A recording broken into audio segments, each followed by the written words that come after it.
빌립보서 2장 5절 이하에 있는 말씀을 가지고 은혜를 나누겠습니다. 우리 다 같이 소리내어 5절을 읽겠습니다. 너희 안에 이 마음을 품으라. 곧 그리스도 예수의 마음이. 우리 사람은 모두 다 마음을 가지고 있잖아요. 근데 우리 마음 속에 다른 사람의 마음을 받아들여서 품을 수가 있습니다. 이 사람은 영과 마음과 몸으로 되어 있는데요, 영은 하나님을 모시는 전입니다. 그러므로 영이 죽은 사람은 하나님을 모시지 못하기 때문에 하나님이 없지요. 예수를 믿고 영이 살아나지 않은 사람은 하나님을 모시는 전인 영이 죽었기 때문에 하나님하고 전혀 관계없습니다. 그러므로 하나님의 이름도 부르지 아니하고 하나님을 알지도 못하고 하나님을 사랑하지도 못하고 하나님과 대화도 없습니다. 영이 죽었기 때문입니다. 영이 살아난 사람은 영이 하나님을 모시는 전이기 때문에 영 속에 하나님을 모셨으므로 하나님을 사랑하고 하나님 말씀을 즐거워하고 기뻐하고 기도하고 감사하고 찬양하고 하나님과 교통이 있는 것입니다. 영이 살아있기 때문인 것입니다. 여러분, 오늘 이 시간에 하나님 성전 찾아 나오시고 찬송 부르시고 기도하시고 말씀을 즐겁게 듣는 것은 여러분의 영이 살아났기 때문에 하나님과 교제하는 것입니다. 지금 예배드리는 것은 하나님과 교제하는 것입니다. 말씀과 성령을 통하여 하나님과 교제하는 것입니다. 영이 살아나지. 그래서 하나님을 모십니다. 영이 죽은 사람은 여기 갖다 앉혀놓으면 무슨 말을 하는지 전혀 알지 못해요. 아주 경상도 좋은 할머니 한 분을 그 딸이 교회에 데리고 왔어요. 그래서 전도하려고 엄마 교회 가자 해서 데리고 왔는데, 말씀을 듣고 난 다음 엄마 어때? 그러니까 참 너희 목사 잘 죽겠네. 죽겠기는 죽겠는데 무슨 말인지 하나도 모르겠다. 경상도 말은 잔소리 한다는 말을 죽겠다 그럽니다. 그 말 듣고 내가 낙심이 탁 되더라고요. 내가 내내 설교한 것이 죽겠는 것밖에 안 됐느냐. 그건 왜냐? 영이 죽었기 때문에 하나님을 모시지 못함으로 전혀 반응이 없는 것입니다. 그러므로 예수님을 믿고 보혈로 씻음받고 성령이 오셔서 우리 영을 살려놓아야 하나님이 거하는 성전이 되는 것입니다. 그러면 하늘나라에 반응이 있죠. 회개하고 잡아가고 감사하고 찬양하고 믿고 하나님과 교통하며 살게 되죠. 마음은 무엇이냐? 마음은 혼이라고도 하는데 여기에는 우리가 들어있는 집입니다. 우리 인격이 들어있는 집입니다. 영은 하나님이 계시는 집이고 마음은 우리 사람이 개성이 들어있는 집인데, 마음은 지식과 감정과 의지 세 가지 요소를 가지고 있습니다. 마음은 여러분 지성이 있어요. 마음에는 지성이 있고 그 다음 감정이 있고 그 다음에는 결단을 가진 의지가 있습니다. 요사이 많은 사람들이 가정에 이혼하는 것 중에 하나가 보면 마음이 안 맞다 그러거든요. 마음이 안 맞다. 그 마음이 안 맞다는 건 뭐냐? 서로 생각이 다르다. 지성, 서로 생각하는 게 다르다. 예를 들어 말하면 부인은 근검절약해서 살려고 하는데 남편은 총 나가라 칼 나가라 하면서 사는 사람. 그 마음이 다르죠. 제가 불광동에서 목회할 때 보니까 남편은 굉장히 짠돌이요. 애껴서 살려고 하는데 부인은 남편 월급을 받으면 그날로 온 일가친척 다 불러서 불고기 파티를 하는 거예요. 다 먹어버린 거면 다 먹어버린 거. 그러고 난 다음에 남는 날은 내내 일가친척에 돈 빌리러 돌아다니는 것입니다. 그럼 남편하고 마음이 안 맞아. 밤낮 충돌한 거죠. 밤낮 충돌. 이 생각이 서로 다른 것 굉장히 힘듭니다. 생각이 같아야 함께 일을 할 수 있는데 생각이 다르면 일이 찾지 않지 않아요. 북한과 남한이 왜 밀고 땡깁니까? 생각이 다르거든.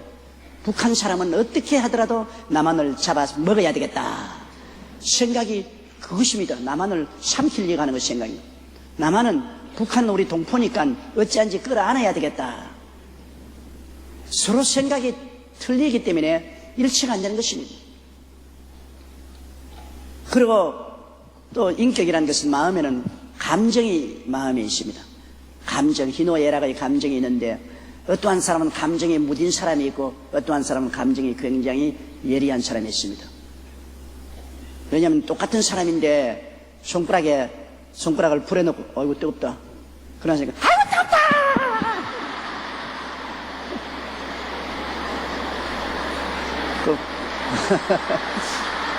불이 그렇게 만드는 거 아닙니다. 불이 그렇게 만드는 것이 아니고 감정이 그렇게 만드는 것입니다. 불에 대한 감정. 막 어떤 사람은 성령 받아도 그냥 성령 받고 성령 충만하다 할렐루야 감사합니다 이런 찬양이 가면 할렐루야 할렐루야 할렐루야 할렐루야. 그래서 좀 시끄럽지 말고 떨지 말고 성령 해방하지 말라 성령 해방하지 말라. 그건 성령 해방하는 게 아니라 감정이 그렇게 반응을 하는 것입니다. 성령을 해방하는 건 아니죠. 똑같이 성령 받아도 어떤 사람은 그냥 눈물만 뚝뚝 흘리고 감사합니다 감사합니다 하냐면 어떤 사람은 뛰고 꿀리고 떨고 야단법석을 합니다. 성령이 이렇게 한다고. 성령이 그렇게 하는 게 아닙니다. 자기가 그렇게 반응을 하는 겁니다. 반응을 하는 거예요. 그거를 알아야 돼. 성령의 역사와 자기 반응과를 똑같이 시키면 안 되겠습니다. 사람은 감정의 동물이기 때문에 희노애락이 각각 다르죠. 그러므로 같이 사는데 희노애락이 다른 사람끼리 살자면 힘이 들지요. 우리 교회 어느 권사님 말 따라 결혼하고 지금까지 자식 다 키워서 시집장가 다 보낼 때까지 남편이 언제나 집에 와서 하는 말은 직장에서 와서 아들은 밥도 자자 그 말밖에 안 나는 겁니다. 평생을 살면서 3마디밖에 들은 게 없고 그 외에는 가만히 있어. 아무리 바가지를 끌어도 가만히 조잘조잘 해도 가만히 욕을 해도 가만히 오집어도 가만히 있어. 여러분 대답 안 하는 것도 힘들다고요. 너무 대답을 하는 것도 힘들지만은 그래가지고서 그 권사님이 내게 와서 이제 애들 다 시집장가 보냈으니 이혼하겠다고. 왜냐하면 같이 살아도 안 사는 것 같고 안 살아도 같이 사는 것 같을 터이니까 그 목석을 데리고 나머지 여생을 살 필요가 없으니까 이혼하겠다고. 그래서 제가 하는 말은 목석이라도 하나 갖다 놓는 것이 좋다. 빈자리가 있으면 외롭고 고독해진다. 나이 늙어서 가장 중요한 것은 친구가 필요한데 말 안 하는 친구도 친구는 친구니까 데리고 사는 것이 좋다고 이혼하지 말라고 그랬습니다. 왜냐하면 사람이 나이가 늙어지면 3가지 일을 해야 오래 삽니다. 꼭 3가지를요. 첫째, 운동을 많이 해야 돼요.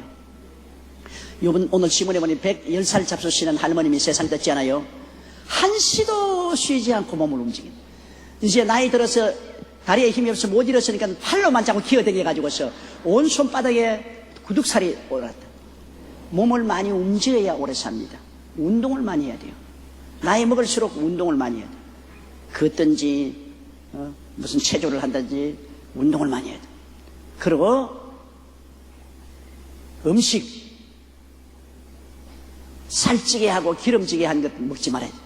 담백한 채식 중심으로 많이 하고 너무 고기 많이 먹지 마시고 기름에 튀긴 것 먹지 마시고 너무 단 것 먹지 마시고 짠 것 먹지 마시고 흰 것이 원수라 합니다. 흰 쌀밥, 흰 밀가루, 흰 설탕, 흰 소금 될 수 있으면 흰 것 피하고 음식을 짜게 잡수지 마시고 맵게 잡수지 마시고 너무 기름진 것 잡수지 마시고 그 다음에 오래 살려면 친구가 있어야 돼요. 부부가 있어야 돼요. 자고는 밉더라도 신랑이 있어야 되고 밉더라도 아내가 있어야 돼요. 서로 싸우더라도 이야기를 자꾸 해야 된답니다. 이야기를 해야 돼요. 서로 고안이 혼자 있으면은 그만 삶의 의지를 잃어버리고 말아요. 자꾸 대화를 해야 돼요. 그 서로 긍정적이고 창조적이고 생산적이고 좋게 이야기하면 좋고 그건 더 행복하고 미워서 서로 자꾸 싸우더라도 그래도 대화할 사람이 있어야 돼요. 대개 우리가 보면은 부인이 죽고 나면은 남편이 곧 따라 죽고 또 남편이 죽고 난 다음 얼마 전에 부인이 죽는 이유는 서로 마음을 터놓고 대화할 수 있는 사람이었다. 사람이 이 세상에서 일할 때는 자기가 소속한 사회가 있잖아요. 회사도 있고 정부기관도 있고 뭐 장사터도 있고 있다가 그게 많은 사람과 친구를 가지고 서로 교제하다가 은퇴를 따고 나오면 그 세계를 떠나버리게 되기 때문에 이제 외로운 세계가 되는 것입니다. 현직 세계에서 은퇴한다는 것은 굉장히 외로운 세계입니다. 그런데 부인들이 남편보다 그런 것을 쉽게 극복하고 살 수 있는 것은 할머니는 은퇴를 해도 딸네 집 아들네 집에 가서 뭐 손주들하고도 놀리고 집안일도 해주고 대화 대상이 있는데 영감은 집에 앉아가 빠고다 공원 밖에 갈 데가 없어. 빠고다 공원에 가서 앉아서 가만 남 장기 뜨는 것도 바둑 두는데 훈수 좀 들고 그냥 공짜 밥 먹는다고 티켓 가지고서 줄 쪄서 있다. 공짜 밥이나 더 먹고 너무나 외롭습니다. 그러니까 삶의 의욕을 상실해버린 것입니다. 이러므로 오래오래 살라거들랑 부부간에 정이 두터워야 돼요. 근데 대개 부인들이 뭐라고 하냐면 늙거든 한번 보자. 너 지금 젊을 때 큰 소리 하지만 늙으면 한번 보자. 그런 부인들이 굉장히 많다고. 그러게 되면 늙어서 구각 덩어리가 되면 외로워진다고요. 늙어도 손잡고 같이 산책도 하고 같이 여행도 하고 운동도 같이 하고 슬픔도 기쁨도 같이 나누면 오래 산다고. 오래 살아요. 세 가지 일을 꼭 해야 돼요. 운동 많이 할 것, 음식 잘 골라 먹을 것, 그 다음에는 대화의 상대가 있어야 될 것. 이 세 가지만 하면 오래 사는데, 우리 예수 믿는 사람은 이 세 번째 부부간에 대화가 안 되면 하나님과도 대화가 되니까 참 좋다고. 예수 믿는 사람은 집에서 싸움이 나고 외로워져도 골방에 들어가서 밤새도록 하나님과 이야기할 수 있으니까. 그리고 또 지구역장 구역 신방도 가고, 예배가 많으니까 대화가 되잖아요. 외로워도 주일날 또 교회 와서 예배드리고 구역 예배도 있고 신방도 있고 또 수요 공부 예배도 있고, 이러므로 외롭지 않지 않아요. 예수 믿는 사람은 장수하게 돼 있다고요. 오래 살게 돼 있어요. 사람은 감정이 참 중요합니다. 희노애락의 감정. 그런데 이 감정이 서로 맞지 않으면 충돌을 많이 하죠. 그 다음에는 의지입니다. 마음의 고집인 것입니다. 어떠한 사람은 의지가 너무 강해가지고서 꺾어지지가 않아요. 한번 어떻게 하겠다고 결심을 하면 안 꺾어지는 사람이 있고, 또 의지가 약해서 야들야들해서 잘 휘어지는 사람이 있습니다. 그런데 고집이 센 자식들 길러보면 굉장히 힘들어요. 여러분 자식 길러도 똑같은 자식도 그 가중에 고집이 대단히 센 놈이 있지 않아요?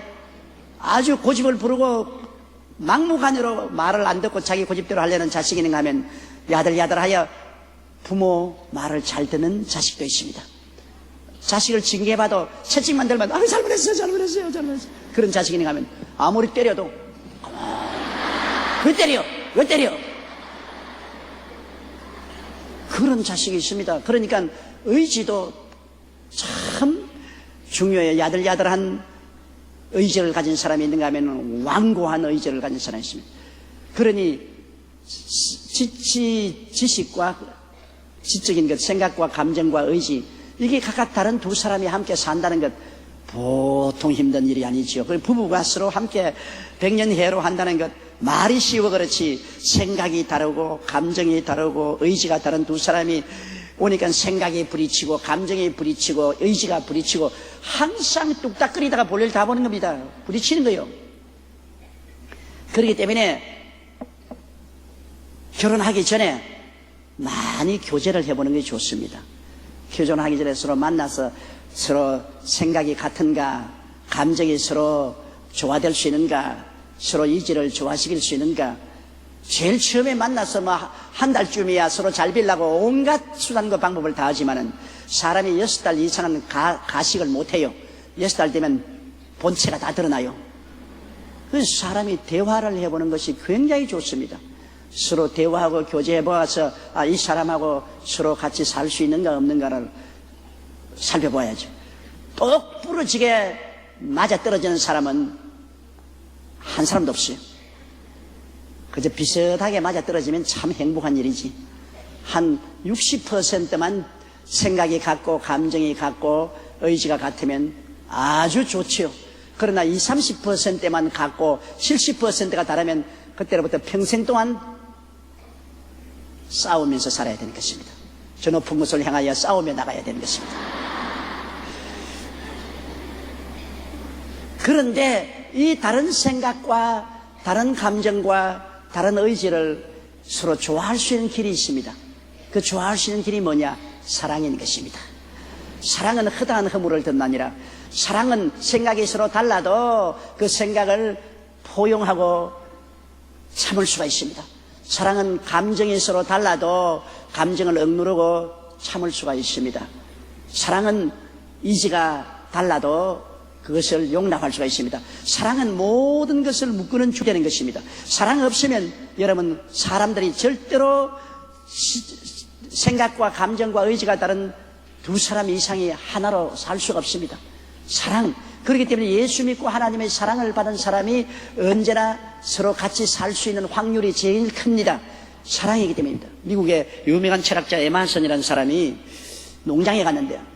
농장에서 송아지 새끼 한 마리를 마구간에 끌고 들어가려고 새끼로 묶어서 아무리 땡겨도 절대로 안 따라오거든요. 그러니 막 채찍으로 때리고 발로 차도 막 뒷걸음질 치고 발부둥 치고 절대로 안 들어가요. 에만슨이 위대한 미국의 철학자지만은 도저히 송아지 한 마리 다루지 못해. 그 하녀가 뛰어나오더니만 내가 할게요. 손가락에 침을 발라가지고서 송아지 입에다가 손가락을 내버려. 송아지가 쪽쪽 빨잖아요. 한 손으로 목을 딱 끌어안고 탁탁 두들겨면서 이리 와 이리 와 이리 와 이리 와 그러니까 줄줄줄 따라와서 그냥 들어오고. 그래서 에마산이 크게 깨달았다는 것입니다. 때려도 안 되고 억지로 끌어당겨도 안 되지만은 사랑의 공감대를 이루면 모든 것이 이루어진다. 그 송아지가 지가 아무리 위대한 철학자라도 송아지가 철학자를 알아줍니까? 위대한 교수도 알아주지 않습니다. 사랑만 알아줍니다. 사랑은 모든 만물을 다 표현할 수 있는 하나님의 언어인 것입니다. 그 송아지가 무슨 뭘 합니까? 그러나 하니가 와서 손가락을 침에 발라가지고 입에 넣어주고 머리를 감싸주고 두들겨주고 이리 와 이리 와 사랑의 언어에 응답하는 것입니다. 사랑의 언어는 동물만 응답하는 것이 아닙니다. 사랑의 언어는 꽃들도 응답을 하고 농산물, 과일도 응답을 하는 것입니다. 여러분 집에 화분에 화초를 기르고 들랑 하루에 한두 번씩만 너 사랑한다, 너 참 곱다, 아이고 이쁘군 해보십시오.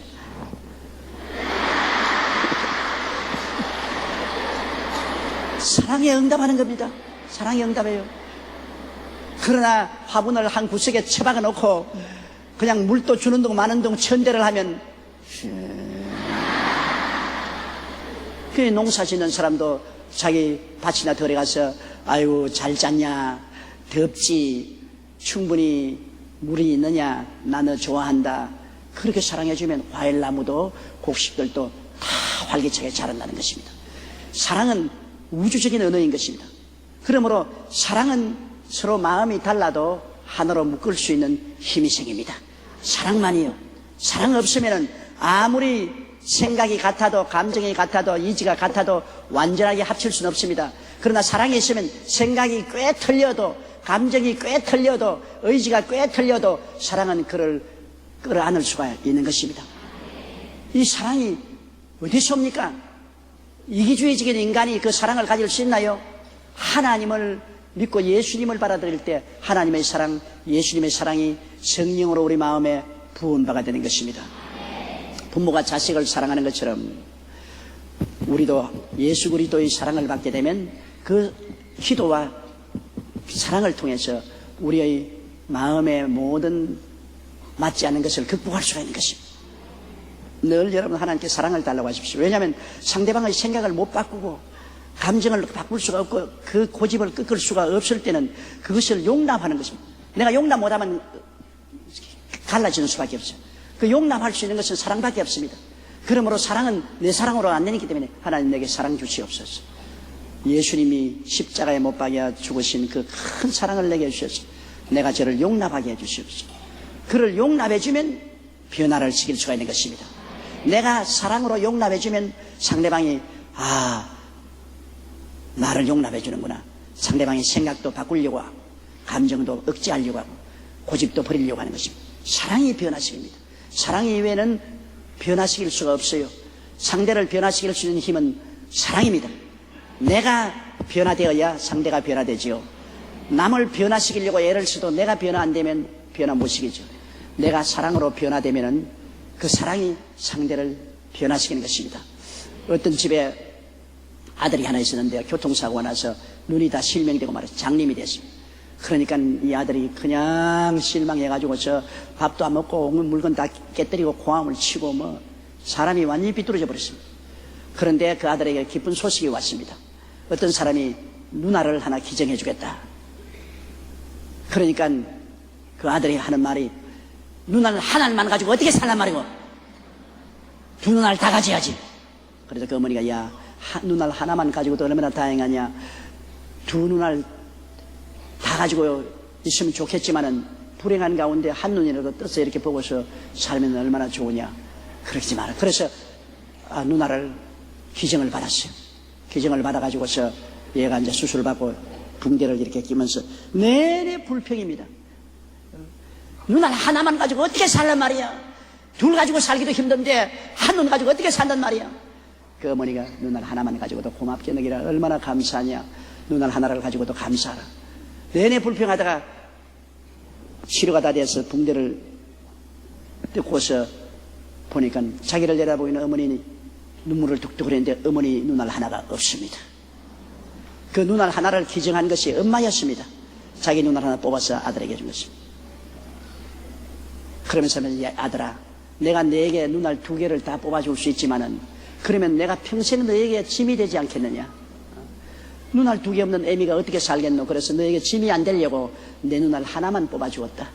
난 한 눈알 가지고 또 내가 살아야 되지 않겠냐. 그의 사랑에 그 아들이 완전히 깨어져서 엉엉 울고 엄마 목을 안고 엄마 내 잘못했다. 내 눈알 하나를 가지고도 너무나 엄마의 사랑에 감동해서 열심히 살아보겠다고 변화했다는 것입니다. 엄마의 그 사랑이 그 완전히 삐뚤어진 아들의 마음을 녹여줄 수 있는 것입니다. 그러므로 이 사람의 마음만큼 여러분 정말 다스리기가 힘든 것이 없습니다. 보통 우리가 뭐라고 하랍니까? 내 마음 나도 몰라. 정말입니다. 내 마음 나도 모르고 내 마음 나도 컨트롤이 안 돼요. 내 생각, 내 감정, 내 의지, 이거 내가 마음대로 컨트롤합니까? 만물보다 거짓되고 가증한 것은 인간의 마음이라고 이사야서에 말했습니다. 타락한 인간은 만물보다 거짓되고 가증스러운 것입니다. 한번 보세요. 자기의 남편과 2 자식을 버리고 가짜로 어린애기 하나 구해달라고 심부름센터에 요구를 해서 나무 7개월 된 어린애기 안고 가는 애기를 빼앗아 그 부인을 죽여서 생매장해버리고 그 애기를 자기 애기라고 해서 연하의 신랑하고 살다가 잡힌 것 보십시오. 얼마나 마음이 흉악합니까? 아마 그 죄를 지은 그 부인도 자기 마음 자기가 몰랐을 것입니다. 자기 남편과 2 자식 버리고 연하의 남자 만나가지고서 나무 부인의 아기를 빼앗아서 자기 아기처럼 가장해서 연하의 남편의 자식처럼 해가지고서 사는 것. 얼마나 흉악한 마음인 것입니까? 사람의 마음은 여러분 가늠할 수 없습니다. 전쟁 때 보십시오. 전쟁 때 적군이 들어오면 인간의 생명을 추기같이 짓밟지 않습니까? 어마어마하게 흉악하지 않습니까? 사람의 마음은 하나님처럼 될 수도 있지만은 흉악한 마귀처럼도 될 수 있는 것이 사람의 마음인 것입니다. 그러므로 사람이 정말로 무한한 하나님의 영광 속에 들어갈 가능성도 가지고 있으면서 영원한 지옥불에 떨어질 가능성도 가지고 있는 것입니다. 인간의 마음인 것입니다. 그런데 인간의 마음을 무엇으로도 못 다스리지만은 기도로서 성령이 다스려 주시는 것입니다. 예수 믿는 사람이 좋은 것이 기도할 수 있다. 우리가 나쁜 생각이 들어오거나 흉악한 감정이 생기거나 자기 고집을 깨뜨리지 못하고 세속적이거나 여하간 하나님께 나와서 부르짖어 기도하고 하나님의 도움을 간구하면 보혜사 성령이 오셔서 우리 마음을 변화시켜 주신다. 성령이 믿음, 소망, 사랑, 의, 평강, 희락으로 마음을 변화시켜 주신다. 사랑과 희락과 화평과 오래 참음과 자비와 양성과 충성과 온유와 절제 같은 열매로서 우리 마음을 변화시켜 주신다.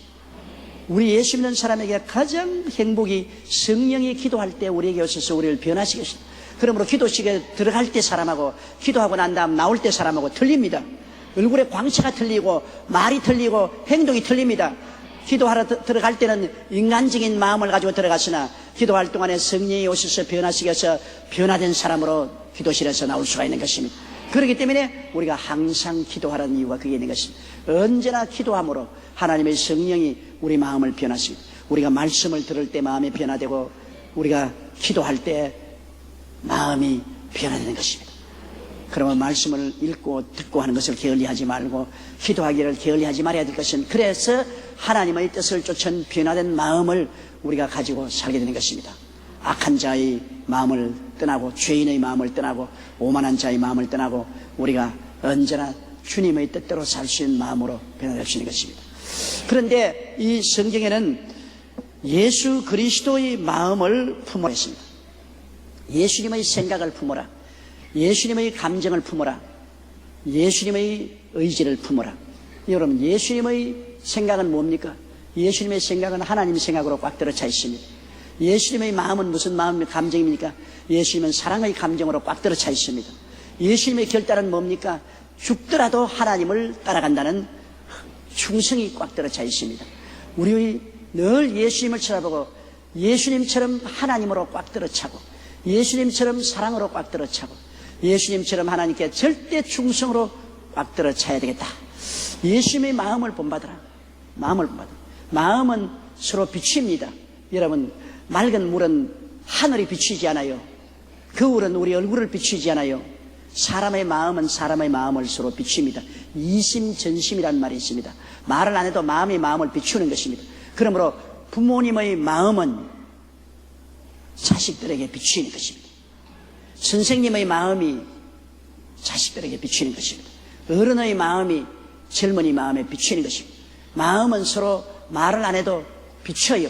그러므로 가족을 본다는 것은 굉장히 중요합니다. 자식들을 보려면 가족을 보라. 신랑감이나 신부감을 보려면 그 아버지 어머니와 그 가족을 보라. 그 가족이 거울이기 때문에 늘 그 거울에 비치고 있으므로 닮아가는 것입니다. 우리가 그리스도의 영광을 보니 영광에서 영광으로 변화된다고, 우리가 거울을 보듯이 그리스도의 영광을 바라보니 영광에서 영광으로 변화되어 간다고 성경은 말했습니다. 바라봄의 법칙에 의해서 우리가 바라보는 자를 따라서 변화되는 것입니다. 늘 부모를 바라보고 있는 자식들은 부모의 그 삶이 그에게 변화를 가져와서 같이 되는 것입니다. 자기도 모르는 사이에 바라봄의 법칙은 그렇게 되는 것입니다. 그렇기 때문에 맹모 삼천지도란 말이 있습니까? 왜 맹자의 어머니가 자식을 키우기 위해서 집을 3번 바꾸었다. 한 번은 공동묘지 곁에 있으니까 날마다 그 아들이 벌레를 잡아가지고 어화홍 어화홍 어화 남자 어화홍 벌레를 갖다가 장례 지내면서 이제 가면 언제 오나 어하옹 어하옹. 그러니까 이거 안 되겠단 말입니다. 그 자꾸 환경을 보고서 거울에 비치니까. 그래서 시장터에 집을 옮겨니까 헐찍헐찍한 물건 사세요. 막 때립니다. 막 때립니다. 이거는 원가 제라로 팝니다. 사세요. 자꾸 그런단 말이에요. 안 되겠다. 수당 옆으로 갖다 놓으니까 그때부터는 하늘천 따지 가물연 누르왕 지부 집주 늘벌홍 그칠황 천자문을 읽는 것을 따라서 그 맹모 삼천지도라. 사람은 어찌한지 환경이 거울이 됩니다. 환경이 거울이 돼요. 자기가 바라봄의 법칙에서 바라보는 것이 내게 들어오고 내가 또 바라보면 따라갑니다. 아담과 하와가 큰 실수는 수납과를 매일같이 바라보았었습니다. 다른 생명과를 바라봤으면 좋은데 마귀가 꿰가지고 요것 봐, 요것 봐, 요거 좋다. 지혜를 얻음직하고 보암지가 좋잖아. 요것 봐, 요것 봐. 선악과를 바라보니 바라봄의 법칙에 의해서 바라보는 데 따라서 내가 끌려가고 그것이 내게 끌려옵니다. 그래서 선악과를 따먹었죠.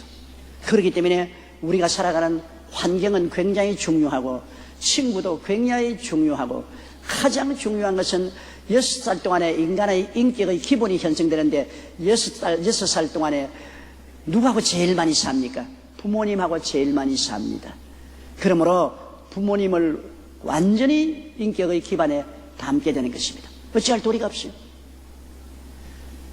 이러므로 이 마음은 예수님의 마음을 품으려면 늘 주님의 말씀을 듣고 주님의 말씀을 묵상하고 그리고 주님의 말씀을 따라 기도하고 주님과 교제가 깊으면 주님의 마음을 품게 되는 것입니다. 일주일에 교회 겨우 한번 올동말동, 한 달에 한두 번 올동말동, 그러면 예수님의 마음을 품죠. 항상 세상으로 사니까 세상의 마음을 품게 되죠. 세상적인 마음을. 오늘 크리스찬들의 문제는 6살 동안에 세상에 살면서 너무나 세상과 바라보고 대화함으로 세상 마음을 품는다는 것입니다. 교회 안 올 때라도 아침에 일어나서 성경 읽고 기도하고 하나님 말씀 묵상하고 그리고 저녁에 들어와서도 자기 전에 하나님께 엎드려 기도하고 자꾸만 그리스도와의 교제를 하려고 노력을 하면 예수님의 마음을 품고 살 수가 있어요. 그러나 세상과 자꾸 터놓고 교제하고 하나님과의 교제가 멀어지면은 여러분 세상 마음을 품게 되고 그리스도의 마음을 품지 않게 되는 것입니다. 이렇기 때문에 우리는 예수님과 교제를 많이 해야 돼요. 예수의 마음을 품어라. 예수님의 마음을 품으려면 예수님과 지적으로, 감정적으로, 의지적으로 교제를 많이 해야 예수님의 마음을 품을 수 있지 않겠어요? 말씀을 많이 접촉하고 읽고 묵상하고 그러고 기도 많이 하고 그 예수의 마음으로 우리가 품게 되는데 예수의 마음 가운데 가장 놀라운 것이 자기를 비우고 겸손하게 되는 것입니다. 사람이 자기를 비운다는 것 참 힘들잖아요. 여러분, 그릇에 물건이 가득 담겼으면 다른 것을 담으려면 그 그릇 비워야 됩니다. 그 그릇 비워야 담을 수 있지. 그 그릇 가득한데 어떻게 채울 수 있어요? 우리도 세상에 가득하면은 비워야 돼요. 자기 세상을 비워야 돼요. 근데 세상이 쉽게 비워지나요? 안 비워지죠. 여러분, 요나가 다시스로 가는 배를 타고 갔는데 큰 풍랑을 만나니까 선원들이 한 것이 뭡니까? 배에 있는 짐을 다 불었습니다. 배가 가벼워야 안 가라앉으니까 다 불었죠. 풍랑을 만나면 짐을 부릅니다. 바울이 타고 간 배가 시중에서 유라굴라의 풍랑을 만났을 때 이틀 만에 배의 짐을 다 불어버리고 3일째는 배의 기구를 다 불어버리고 빈배가 되어서 보름이 넘도록 시중에를 떠돌아다니게 되죠. 부른 것입니다. 우리도 자기를 비우고 자기를 불어버리는 것은 언제 부르냐? 큰 풍파가 일어나야 회개하고 자기를 부르는 것입니다. 만사 형통하고 편안할 때는 얼씨구나 좋다. 자기를 비우지 않습니다. 우리 예수 믿는 사람이 하나님께 시련을 통하게 하시고 또 복을 주시고 또 시련을 통하게 하시고 복을 주시는 것은 자꾸 세상에 들어오기 때문에 세상을 불어버리고 세상을 비우고 하나님을 채워주시고 또 세상에 들어올 만하면 또 시험을 통해서 세상을 불어버리고 비우고 또 하나님을 채워주시고 그렇기 때문에 우리 예수 믿는 사람에게 시험과 환난은 지나고 보면 큰 축복입니다. 여러분, 그게 왔기 때문에 세상을 불어놓아요. 시험과 환난이 안 오면 세상 절대 안 불어넣습니다. 절대로요. 절대로 안 불어넣어요. 자기 안 비워요. 시험과 환난이 다가오면 아이고 하나님 날 살려줘서 세상 다 불어넣습니다. 자기도 지위도 명예도 권세도 돈도 세상도 다 비워놓습니다. 불어넣습니다. 자기를 비운다는 것은 우리 예수 믿는 사람들은 고난을 통해서 자기를 비우는 것입니다. 고난 통하지 않고는 예수 믿는 사람들이 비지 않아요. 여러분께서 내 말 들으면 마음에 아마 동감이 올 겁니다. 내가 이만큼 된 것도 그동안 많은 시험을 겪어서 되었다. 큰 풍파 일어나는 것 세상 줄 끊어밀세. 큰 풍파 일어나지 않으면 세상 줄 누가 끊어요? 세상 줄 단단히 잡아야지. 근데 예수 그리스도는 하나님이시면서도 당신을 비웠습니다. 우리 성경에 보면요 6절 보십시다. 그는 근본 하나님의 본체시나 하나님과 동등됨을 취할 것으로 여기지 아니하시고. 하나님과 본체입니다. 예수님은 하나님과 같은 하나님인 것입니다. 아버지와 아들과 성령은 같은 하나님이에요. 같은 한 하나님이서 아버지는 아버지의 역할이 있고 아들은 아들의 역할이 있고 성령은 성령의 역할이 있습니다. 이것은 기적의 역사인데 가장 가까운 비유로 들자면 태양과 같습니다. 태양은 하나죠. 해가 셋 있다고 하는 사람 없습니다. 그러나 태양은 삼위일체입니다. 태양의 본체와 태양 중에는 광채, 빛과 그 열, 본체, 태양 본체가 있는데 본체에서는 빛이 나오고 빛이 있는 것은 열이 있습니다. 빛과 열은 같지 않습니다. 빛은 어두움을 밝히고 열은 추운 것을 따뜻하게 합니다. 본체는 하나님이십니다. 그 하나님 속에서 나오는 것이 빛입니다.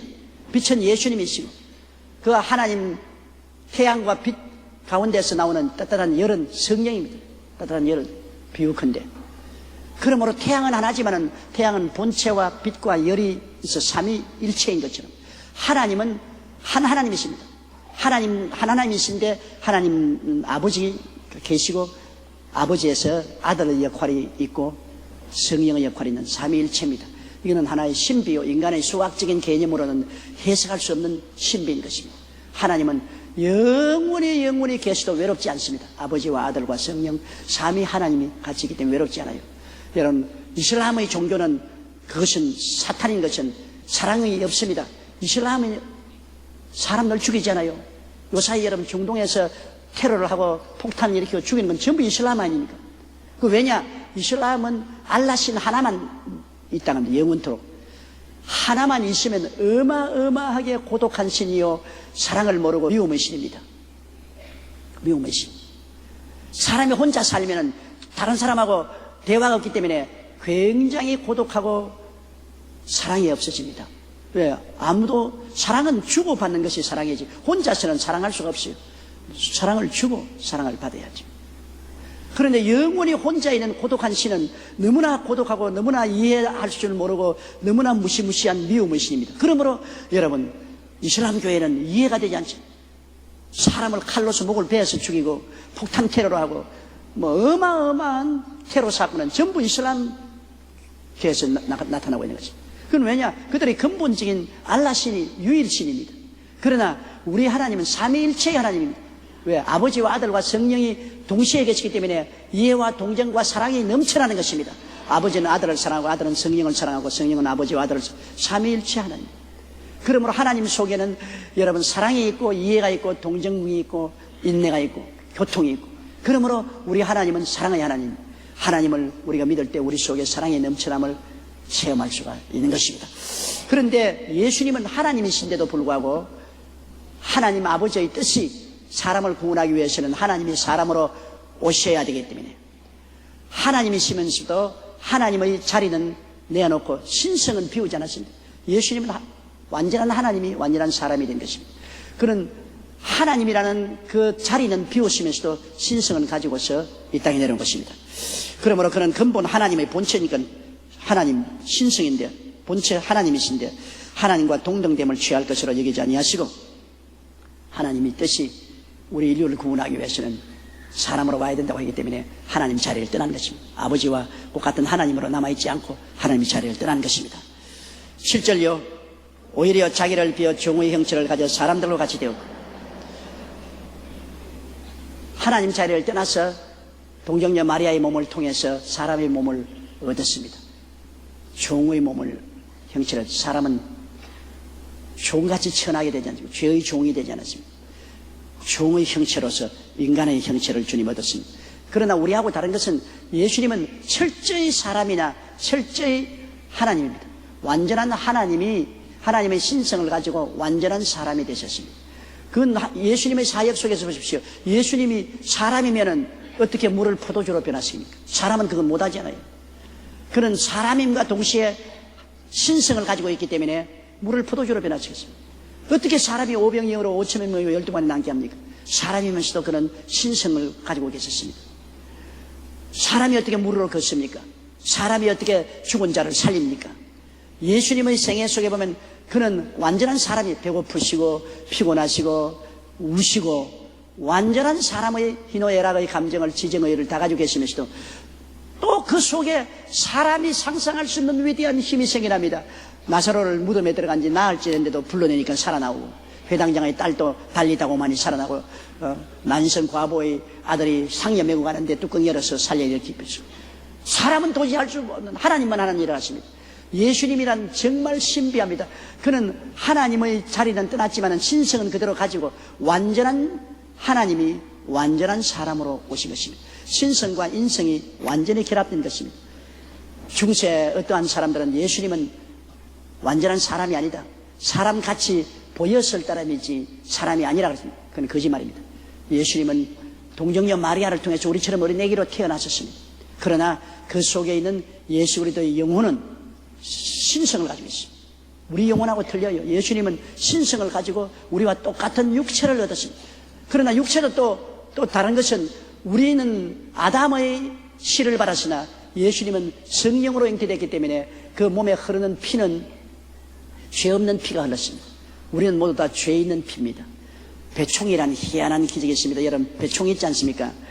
어린아이와 어머니 사이에는 배총으로 연결되어 있잖아요. 그런데 배총으로 연결된 그 배총이라는 기적을 통해서 이 어머니 영양분은 어린아이에게 들어오고 어린아이의 배설물은 배총을 통해서 들어가지만 어머니 피는 한 방울도 배총을 통해서 어린아이에게 들어가지 않습니다. 어머니의 피는 한 방울도 안 들어가죠. 피는 자체 생산입니다. 정자와 난자가 결합됨으로 말미암아 자체 생산인지 피는 어머니 피가 한 방울도 안 들어가요. 그렇기 때문에 어머니가 O형인데 자식은 A형이 나오고, 어머니가 A형인데 자식은 AB형이 나오고 그러지 않습니까? 배총의 기적입니다. 하나님은 만세전에 이미 구주를 보내기 위해서 배총의 기적을 만들어 놓은 것입니다. 왜? 어머니의 피가 자식에게로 흘러 들어온다면 하와는 타락한 사람 아닙니까? 하람은 인간이니까 아담의 씨를 받은 여인 아닙니까? 그런데 하와의 피가 예수님께 흘러 들어갔더라면 예수님의 피는 죄 없는 피가 아니죠. 그러나 마리아의 몸에 잉태된 예수님 배총을 통해서 마리아가 양분은 해서 뼈와 살은 만들지만 피는 한 조금도 젖어주지 않았습니다. 피는 성령으로 말미암아 만들어진 피입니다. 그러므로 예수님의 피는 죄가 없습니다. 그러므로 그 흘린 피는 모든 인류의 죄를 다 씻고도 남음이 있습니다. 더러운 물로 때를 씻을 수 없지 않습니까? 맑은 물로 때를 씻지 더러운 물로서 더러운 때를 못 씻잖아요. 더러운 인간의 죄 있는 피로서 어떻게 죄인을 씻어줍니까? 죄가 없는 지극히 거룩하고 맑은 피로서 인간의 죄를 싹 씻어버릴 수가 있지 않습니까? 예수님의 피, 나의 죄를 씻기는 예수의 피밖에 없네. 다시 성게 하기도 예수의 피밖에 없네. 예수의 흘린 피 어리게 하오니 귀하고 귀하다. 예수의 피밖에 없네. 예수님은 그 살과 뼈는 그 어머니 마리아가 먹은 음식을 통해서 받았지만 그 피는 성령으로 말미암아 얻은 피라 신성한 피로서 모든 인류의 죄를 다 씻고도 얼마든지 남음이 있는 놀라운 보혈인 것입니다. 그러므로 예수의 피로서 씻지 못할 죄가 전혀 없습니다. 하늘 아래 예수의 피로서 못 씻을 죄가 어디 있나요? 그리스도의 피로서 모든 죄가 다 없는 것처럼 맑게 청산되어 버리고 우리는 예수 그리스도의 피로 말미암아 용서받은 의인들이 된 것입니다. 옆에 있는 사람들에게 당신은 용서받은 의인입니다 그렇게 말하십니다. 의인이란 말이 얼마나 의미가 깊은지 압니까? 의란 말은 죄를 한 번도 안 지은 사람이 의인입니다. 그 예수의 피가 우리를 죄를 한 번도 안 지은 사람처럼 만들어버린 것입니다. 의라는 것은 하나님 앞에 부끄럼 없이 설 수 있는 자격을 말합니다. 우리가 예수의 피를 의지하면 하나님 앞에 조금도 정죄감이 없이 부끄럼 없이 설 수 있습니다. 의라는 것은 마귀가 참수할 수 없습니다. 우리는 마귀가 참수할 수 없을 만큼 예수의 피로 의롭게 되었습니다. 그러므로 그리스도의 보혈이 귀하고 귀합니다. 예수님의 피를 우리가 믿지 아니하면 우리는 아무 효과 없습니다. 그래서 우리를 구원하기 위해서는 피를 흘려야 되기 때문에 하나님이 사람으로 오셨습니다. 하나님의 자리를 떠나서 육신의 몸을 쓰시고 사람으로 오셨으나 그 피는 죄 없는 피를 가지고 십자가의 재단에서 그 피를 뿌렸습니다. 피를. 그 옛날에 유대인들은 짐승을 잡아서 죄를 사했습니다. 그 짐승의 피가 사람의 죄를 일시적으로 덮을 수 있죠. 예수님 오실 때까지 상징적으로 속죄 제물, 하나님 앞에 지은 법을 어긴 죄, 속건 제물, 인간과 인간 사이에 지은 허물의 죄, 그 다음에는 화목 제물, 감사 제물, 이 피를 흘렸는데 예수님은 우리를 위해서 하나님 앞에 법을 어긴 죄, 인간과 인간 사이에 지은 허물의 죄, 그리고 하나님과 우리 사이에 화목케 하는 죄, 감사 제사의 제물이 되어서 피로서 다 정하게 해주신 것입니다. 예수 그리스도의 피를 의지하고 나오면 하나님이 우리를 온전케 해주시는 것입니다. 그는 근본 하나님의 본체신 하나님과 동등됨을 취할 것으로 여기지 아니하시고 오히려 자기를 비어 종의 형체를 가져 사람들과 같이 되셨고 그 다음 8절요 사람의 모양으로 나타나셨으며 자기를 낮추시고 죽기까지 복종하셨으니 그 십자가에 죽으심이라. 사람의 모양으로 나타나셨으며 하나님이심에도 불구하고 이제 사람의 모양으로 나타나셨으니까 당신을 낮추신 것입니다. 하나님 앞에 절대 복종, 절대 의지와 믿음, 절대 순종과 섬김으로 자기를 낮추신 것입니다. 여러분 나무를 적은 나무를 한번 휘어 당겨 보십시오. 약간 당겨서 놓으면 틱 하고 튀지만은 심히 당겨서 놓으면 팍 하지 않아요. 그 나무에 물건을 얹어놓고 적게 당겼을 때면 적게 뛰지만 많이 휘어잡으면 많이 튀지 않아요. 예수님이 하나님이 사람 되었으므로 나중에 부활했을 때는 무한히 높아진 것입니다. 낮아진 것만큼 높아지는 것입니다. 사람들은 자꾸 높아지려고 하는데 높아지기 위해서는 먼저 낮아져야 되는 것입니다. 먼저 몸을 낮추어야 튕겨서 올라가지요. 자꾸 높아지려면 안 되죠. 겸비하게 낮아지고 깨어지면 때가 오면 그만큼 높아지는 것입니다. 겸손이 높아짐의 근원이 되는 것입니다. 교만은 패망의 신봉이요 거만한 마음은 넘어짐의 앞잡이가 되는 것입니다. 예수님은 하나님이시면서도 사람으로 오셨으니까, 사람의 형체를 가졌으니까 정말 종처럼 낮아지신 것입니다. 죽기까지 복종하시고 십자가에 죽는, 하나님이 죽는 것이 하나님의 뜻이라고 하는 뜻에 순종해서 죽기까지 복종했습니다. 십자가의 죽으심이라고, 그냥 죽었다 안 하고 십자가의 죽으심이라는 것은 십자가의 죽음이란 가장 수치스러운 죽음입니다. 유대인들에게는 십자가의 죽음이란 저주받은 사람이 십자가에 죽습니다. 저주받은 사람을 나무에 매달아라. 그러니까 가장 유대인들 사회 속에서는 세상에 버림받고 저주받은 사람을 십자가에 못 박지요. 나무에 매답니다. 예수님 하나님의 아들이 저주를 받아서 십자가에 매달렸다는 것은 너무나 수치스러운 일이죠. 또 로마 사람들에게는 가장 흉악한 죄인을 나무에 매달아 죽입니다. 예수님은 그냥 죽은 것이 아닙니다. 로마 사람에게는 가장 흉악한 사람의 극형에 처했고, 또 유대인들에게는 저주를 받아서 하나님께 버림받은 상징물로서 십자가에 못 박인 것입니다. 예수님이 보통 죽음이 아닙니다. 하나님 아들로서 그의 신분이 원래 하나님인데도 불구하고 사람으로 오셔서 당신을 낮추시고 죽을 때 그냥 죽으신 것이 아니라 극한 형벌의 극악한 죄인으로, 그 다음 저주받은 자로 십자가에 죽으신 것입니다. 예수님의 죽으심만큼 비참한 죽음은 없습니다. 그건 왜냐? 가장 비참하고 저주받은 극악의 인생들, 저주받은 인생들을 다 안고 구원하려고 그렇게 하신 것입니다. 주님이 낮아진 것은 우리를 높여주시기 위해서 그렇게 하신 것입니다. 주님, 당신은 그렇게 고난당할 필요가 없어요. 우리 아니면 그렇게 당할 필요가 없어요. 우리를 극형의 죽음에서, 우리를 버림받은 저주에서 끌어안고 건져내기 위해서 주님이 극형을 당하시고 저주를 당하신 것입니다. 그렇기 때문에 그리스도의 저주로 말미암아 우리는 오늘날 축복을 받아서 아브라함의 은혜를 입게 된 것입니다. 이 예수 그리스도의 은혜를 생각하면 정말 마음에 너무나 감격이 되고 말로 다 할 수 없어요. 그 다음 9절요. 이름으로 하나님이 그를 지극히 높여 모든 이름 위에 뛰어난 이름을 주사. 지극히 낮아졌으니 지극히 높일 수밖에 없어요. 하나님의 역사는 겁니다. 지극히 낮아진 사람을 지극히 높이죠. 요셉을 애굽의 국무총리로 세우기 전에 하나님은 지극히 낮추었지 않습니까? 형들에게 버림당하고 우물에 버림받은 처절한 고난당하고 종으로 팔려서 10년 동안 종살이하고 그 다음에는 감옥생활 3년 하고, 요셉은 낮아질 대로 낮아졌습니다. 그래서 지극히 낮아진 요셉을 하나님은 지극히 높여서 애굽의 국무총리까지 만들어주신 것입니다. 낮아지지 아니하고 높아지는 법은 절대로 없습니다. 낮아져야 돼요. 한혜기가 강철왕이 되어서 거부가 되었는데 어떻게 해서 당신이 거부가 되었느냐? 그러니까 그 세 가지 말씀. 나는 초등학교 3학년밖에 못 다니고 너무나 가난해서 스코틀랜드에서 미국으로 이민 올 때 맨발 벗고 왔는데 모든 사회 밑바닥에 천한 일은 다 했다. 그렇게 천한 일을 할 때 내 마음속에 나는 가난을 이겨야 되겠다. 결코 가난을 이겨야 되겠다는 절치부심의 마음의 소원이 있었다. 가난을 극복해야겠다. 둘째는 내가 너무나 사람들에게 짓밟히고 낮아졌기 때문에 내가 무엇을 하더라도 1등을 해야 되겠다.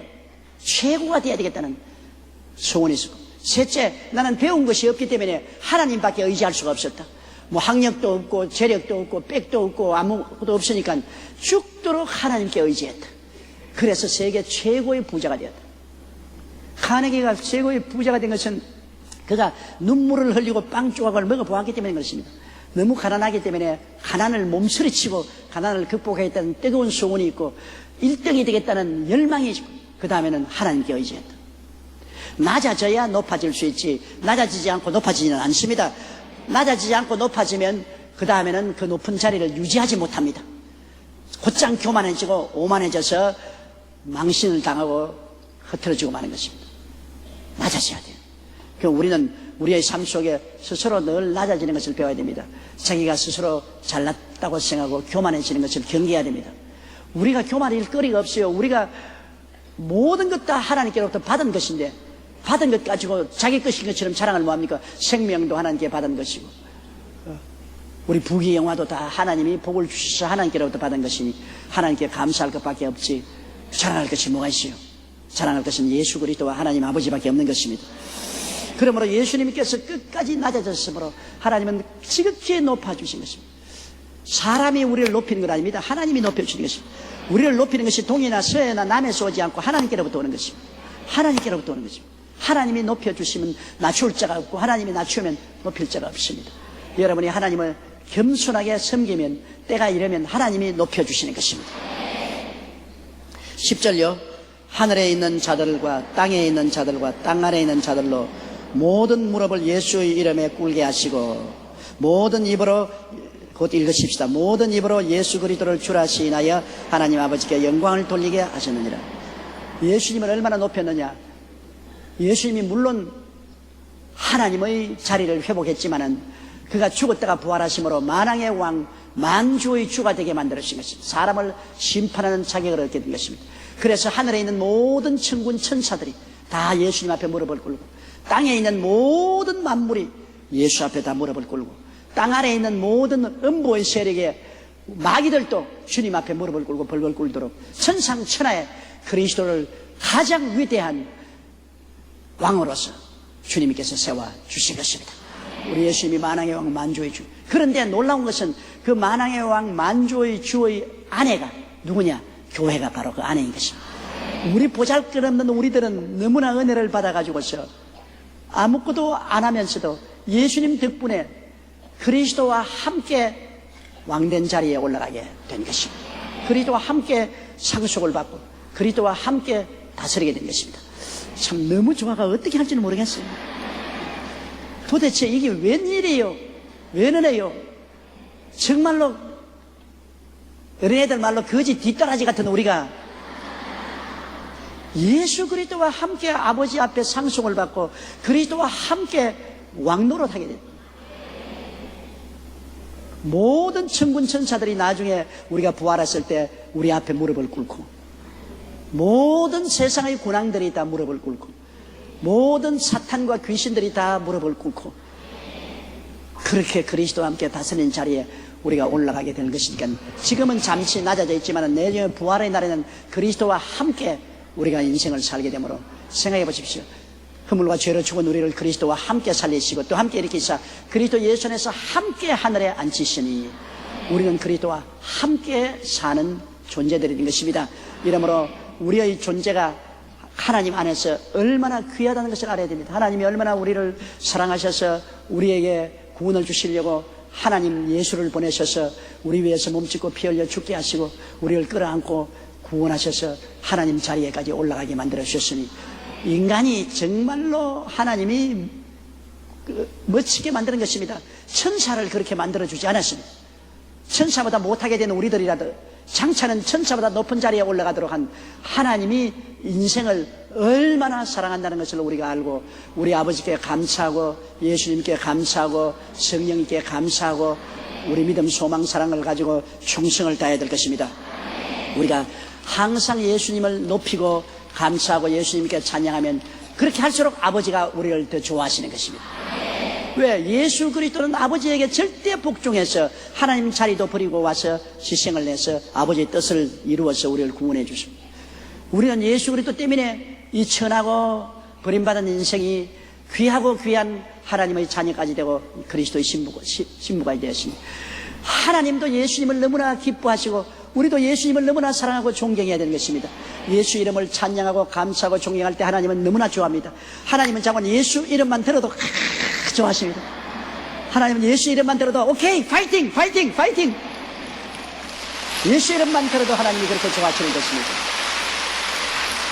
그러므로 우리는 항상 예수 이름으로 일어나고 예수 이름으로 살고 예수 이름으로 먹고 마시고 일하고 자고 깨고 그리스도를 늘 영화롭게 해야 되는 것입니다. 그리스도 밖에는 하나님 아버지가 없습니다. 아들이 있는 자에게는 아버지가 있고 아들이 없는 자에게는 아버지가 없습니다. 도리어 진노밖에 없습니다. 여러분은 그 아들을 모셨으니 아버지를 모신 것입니다. 아들과 아버지를 모셨으니 성령이 같이 하시는 것입니다.